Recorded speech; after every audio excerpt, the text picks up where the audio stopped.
বাজে প্রতাপপুর ডাক্তার শ্যামাপ্রসাদ মুখার্জির উদ্যানে অনিস দাসের নেতৃত্বে ভারতীয় জনতা পার্টির ঘোষিত কর্মসূচি অনুযায়ী বিশ্ব পরিবেশ দিবস উপলক্ষে বৃক্ষরোপণ এবং চারাগাছ বিতরণ করা হলো। এলাকার আপামর নাগরিক তথা পথ চলতি মানুষ এই কর্মসূচিতে অংশগ্রহণ করেছিল। সঙ্গে ছিলেন সঞ্জীব মিশ্রা, অমিত মাল সহ একাধিক কর্মকর্তাগণ। এই কর্মসূচি সকাল থেকে বিভিন্ন ওয়ার্ডে পালিত হলো। কোথাও বিধায়ক তথা মন্ত্রী মমিতা বিশ্বাস মিশ্র, কোথাও জেলা প্রশাসন আধিকারিক, কোথাও বিভিন্ন ওয়ার্ডে লাভ বা সেক্টর হিসেবে সংস্থার পক্ষ থেকে কর্মসূচি পালিত হয়।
আজকে বাজে প্রতাপপুর ডক্টর শ্যামাপ্রসাদ মুখার্জি উদ্যানে ৪ নম্বর ওয়ার্ডে আমরা বিশ্ব পরিবেশ দিবস উপলক্ষে প্রায় ৭০০-র অধিক চারা গাছ আমরা বিতরণ করলাম এবং নীল মাঠ সমেত এলাকার বিভিন্ন জায়গায় যত আমাদের উদ্যান আছে সেখানে আমরা বৃক্ষরোপণ কর্মসূচি করলাম।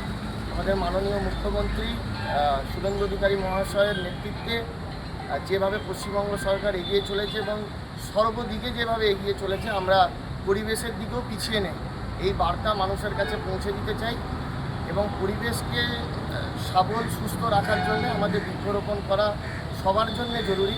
এবং আমাদের বর্তমানে দক্ষিণের বিধায়িকা মাননীয়া মমিতা বিশ্বাস মিশ্র মহাশয়া, বর্তমানে উনি প্রতিমন্ত্রী, ওনার নেতৃত্বে আমরা এই চারা গাছগুলি পেয়েছি এবং ওনার উদ্যোগে উনি আজকে আমাদের যেভাবে নেতৃত্ব দিচ্ছেন তাতে আমাদের ভারতীয় জনতা পার্টির সকল স্তরের কার্যকর্তারা প্রচণ্ড খুশি।